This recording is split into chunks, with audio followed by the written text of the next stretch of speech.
Welcome to X Generation Fishing Report. This is your, you know what? Well, let's mix it up today. This is your inshore offshore mashup today. Got my inshore master, Captain Danny Barrow, joining us today. I did say that right, Captain Danny Barrow. Me, okay. Captain Danny Barrow does inshore charters. Great boat, great time. You know, we've been fishing. We've Y'all know up. me, man. Humble, man. Stay humble. So, summertime's heating up, and you know what's a great tactic at this time of year is to fish at nighttime. It's cooler. Woohoo! It's cooler. The way to go, bro. Oh, did I say it again? Keep rolling. It's cooler. Can I say that again? It's cooler. The sun doesn't beat up on you. All the thunderstorms are gone. And you know what? And the fish and the bite's really good at nighttime too, if you know how to target them correctly at night. And where to go. And where to go. This is the man for the inshore down here. But that's almost no-brainer stuff. Yeah, I mean here it's the bridges. The bridges are your bridges. The dock lights. Yeah, your inlets, the Boyne Inlet. But so let's talk about tactics around bridges and docks. Mm-hmm. So for me at nighttime, I even in those waters, I like to dredge the bottom and throw a flare hawk. Mm-hmm. I'm not gonna give away my secret color and the size of flare hawk. I won't either, because ain't many people know. I know. Captain Danny knows. I fish with the guy. I'll tell you guys. I use a chartreuse body, blue tail, yellow head, but I shorten everything up in the flare hawk. Everything's short. Scissors, guys. Scissor everything down. I bring those hairs all the way down to where they're about that much. About 3.5 inches long. About 3.5 little inches. Stubby thing, man. And blew my mind. And it performs. It really does. It really does perform. And beat me in my backyard, bro. In your backyard, we fished. Fishing on my backyard, and the guy just smoked me. I'm like, you ain't fishing with me no more, man. Now you fishing around those dock lights, I know it's very tempting to throw it into the light because you're gonna see those snooks stacked up in the light. But the big but, even around the bridges, right in the light, you don't want to throw it and focus to bring it into the light. Those are where the smaller snook are. If you want that trophy snook, if you're looking to catch a trophy fish to get the photo of, what you have to do, guys, is throw that flare hawk on the edges of those lights. Throw it past it. Work the edges of those lights, and that's where those big ones hang out. The fishing is hot right now around those lights and around the bridges. Those snook are stacked. And another trick when you're coming in, if you drop your trolling motor, don't come in close to the dock. I mean, spend an extra 2 minutes to 100 yards away. Turn the motor off, drop your trolling motor down. Trolling motor in from a distance, because they're not going to know you're there. Don't get right up close to the dock. Trolling motor in from a long distance. Don't get close to the dock. You're better off having to fight that long cast and get a little bit longer cast than to let them fish know you're there. Because once they know you're there, you might not see it in their reactions, but once they feel you there, then they're going to throw their guards up. Yep. And those snook are very, very sensitive, right? They have those lateral lines. Well, that lateral line, dude, they feel everything. When you start moving in on them with a boat, they feel that pushing that water on that lateral line. And once they know you're there, the whole trick, don't let them know you're there, if possible. You know, the flare hawk thing's big time, you know, because set up in the current coming at you. You all know this, most of you know. For those of you that don't know, set that boat up facing into that current. And take them flare hawk feathers like he's using and throw them outside the light in that dark, deeper water. Them big girls, if you're looking for the trophy picture, and another thing to remember right now, catch and release. All 100% catch and release. Get caught with them, it's on you. The cop's they're taking your gear. You gotta go to court. Is it worth it when you can go catch some mangrove snappers in the same areas? That's another one. Absolutely not. And you know what? This is the time where those snook are doing their thing. They're spawning. And it keeps the population going. It's really good. So when the snook season does come around, and if you choose, I'm not one that keeps snook. Plenty of other fish I like to eat in the ocean. Plenty other fish I like to eat in the ocean. To each his own with that, but you know, keep your limits. Be respectful of the ocean. The other thing going right now, look, you've got tons of live bait around. It's just there's tons of pilchers around. That has actually surprised me. So live pilchers, live bait is always the key. Even though that they've been pouring fresh water into our inlets. It's into our inlet. Well, they're dumping them out of the spillway. They're dumping fresh water. It's the bait surprisingly has been around. The bait's around. The bait's around this time of year, the thing that I do when I go out and night fish right now, if I'm by myself, one of my buddies, you can guarantee right now you're going to find live bait on my boat in those bait wells. And the reason being is those little 3 and 4 inch pilchards fished on the bottom around Snook those candy. bridges. Well, it's snook candy, but it's also mangrove snapper candy. And there's some big mutton snapper that sneak in the summertime. Some of these fish that move in and hang around underneath these bridges, they will stomp. They'll fight over them pilchards underneath them bridges. A little 1.5 ounce, 2 ounce lead. You can either bump the bottom with it slow and just feed it out slow and just let it bump that bottom, and as that bait's slowly dropping back, if there's snapper in that area, they're gonna come out and eat that bait. And I'm talking beyond keeper size snapper.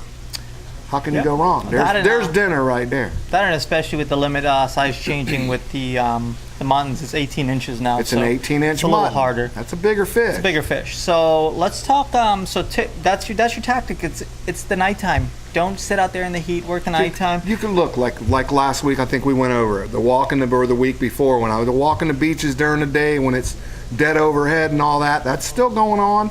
But we got a bunch of wind coming at us this week. This week the wind. I was out at the beach today and it was sloppy. It was sloppy. That makes it rough to snook fish on the beaches. But it does get your permit bite. I know you know some guys probably that are catching permit using the crabs. I do. And the piers, they're catching permit on the piers? Yep, permit on the piers. So what's the deal with that? So for the permit, if you guys are fishing permit, it's a tight-knit group with permit. Like these guys have these fish dialed in. So dialed in. I'm not a big pier fisher. I'm not a big inlet guy. I do know how to target them. You have to play the tides right. And if I've only been permit fishing a few times. When you're permit fishing, you can permit fish at nighttime on the beach. Long rod, long cast. Which is just get your baits way out deep. Get your baits way out deep. If you're fishing those inlets, I like to fish the beach side of the inlets. And on the tide swing, I'll fish it on the tide swing, on the outgoing, and the beginning of the incoming. And I'll put my bait out on the beach side, cast the way out, little pyramid sinker, slider, let that crab sit on the bottom, and those permit will slurp it up. Making me hungry, boy. There have been some monster permit caught right here. Matter of fact, Lake Worth Pier this week, there was a permit caught there that was huge. And then I heard that there was another monster one caught off the end of one of the jetties. I don't know whether it was South Jetty or North Jetty at the Boynton Inlet. And we're talking, I don't know, So the thing was 40-something inches long or something. Monster permit. Here's the thing with those, right? So have your drop net with you. If you don't have a bridge net or a drop net, that is something that is essential if you're fishing those inlets, fishing those piers. Because those fish, they do have, when you're fishing them, I like to fish lighter drag, lighter line. And it's all about capacity for me. Line capacity. Because you get hooked up one of the monsters, they're going to run 200-300 yards of line. Oh yeah, and you don't want to pull that hook out on them because you're fishing them super light drags. Their lips are rubbery. The lips they got are the rubbery lip. So you don't want to pull hooks. So that lighter drag is your key if you're permit fishing. And line capacity. So that's why you'll see anything like from our release. Well, actually now it's Siegler's the name of them. They've changed names so many times. An LG, something like that, that's easily castable, or an Avet. The Avet style reels. All those Avet style reels that are out there. With the magnetic cast, so you don't backlash. I mean, people cast them, the HXs. See me, I'd go out there with Metallica. Why don't you just take one of the Metallicas and do even it? the If you Star can Drive cast works it and dial it in on the cast. Absolutely. And any of those, and like I said, all it is about line capacity and keeping that drag steady on them. And because those permit, what they'll do is when they're swimming like this, if the current's coming this way, they'll turn their body sideways when they're hooked, and they will use that current to put drag. Pull and pull and dig, pull. dig. So let's talk a little, so that's your tips and tricks for inshore fishing. I'm liking it. Don't forget around the bridges, don't rule out your top waters. Your lighter color top waters is great Shadow at nighttime. lines at night. Shadow lines at nighttime. Soft plastics, always break those out. There's nothing wrong with the soft plastics. They work at nighttime too. Jigging with the jig heads, 3/8 ounce jig head, little 4-inch jerk bait or a little paddle tail, right? Absolutely.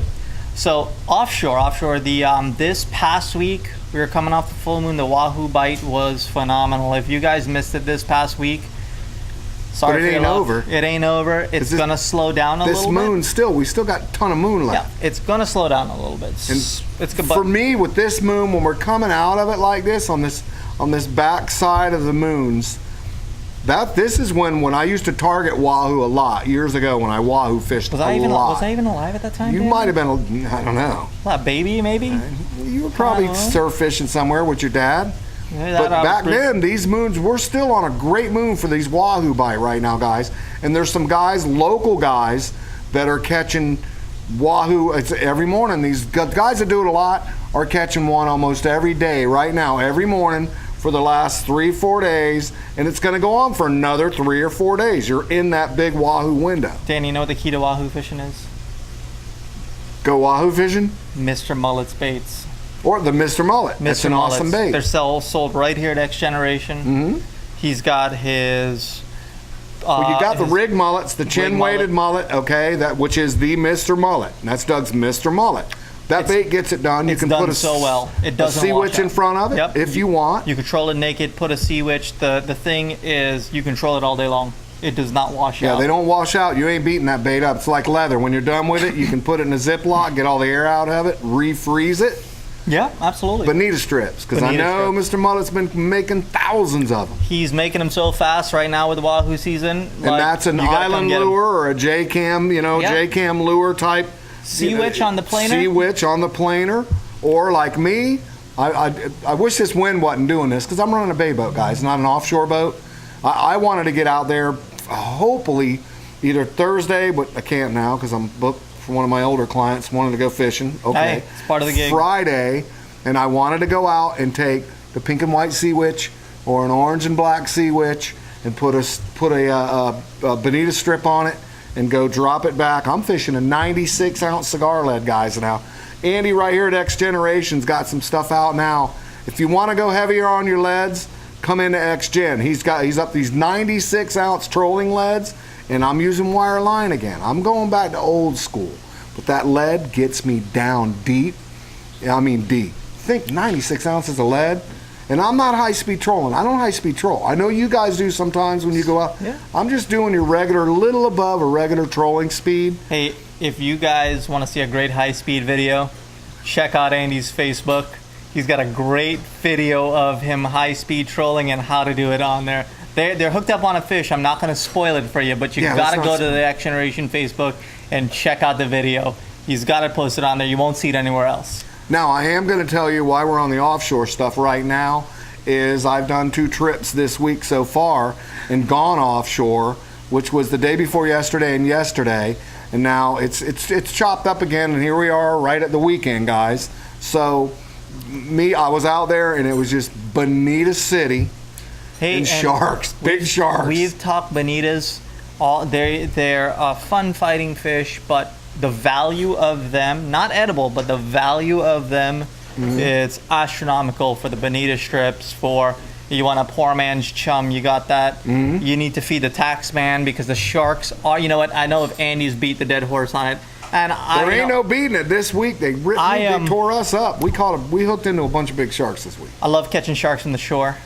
But not when I'm mutton fishing and not when I'm out trying to catch fishing. But I'm on charters now. When I'm out on a charter with a guy that just flew in from Nebraska, that's never fished in the ocean in his life, and I look at him, I say, look, us local guys to us are trash fish other than using them for bait, to make baits and things like that. But you want to get on a fun fish light tackle? And they're like, yeah, we do. I said, come on. I take them out there, blacking out the wells in them little pilchards, start chumming with some live baits and just say, throw the bait out and hang on. And it's right now, boom, that bait hits the water, feed it back 20 foot, and you're hooked up on these big bonitas. It's a ball. For the kids, you can't beat it. The wonderful thing about Florida is you want the kids to catch fish, you don't have to go out far, right out the inlet, 80 feet of water, you're in Bonita City. You want to get away from the bonita, bump it out further, and you're going to get into some more of the quality fish. The blackfins this week, I didn't do as good with the blackfins as I've been doing. I'm thinking... Just me. I'm thinking they're starting to thin out. It's starting to thin out. So, target fish this week, I would say, is a snapper, and the wahoo is for your offshore. Let's wrap it up. And then for the inshore, nighttime fishing is a great time to fish. The snooks, bridges, lights. Follow all the tactics we explained to you. Play by the rules. Play by the rules, of course, and have a good time. Yep. So that's what it's all about. Thanks for watching, guys. We'll see you next week.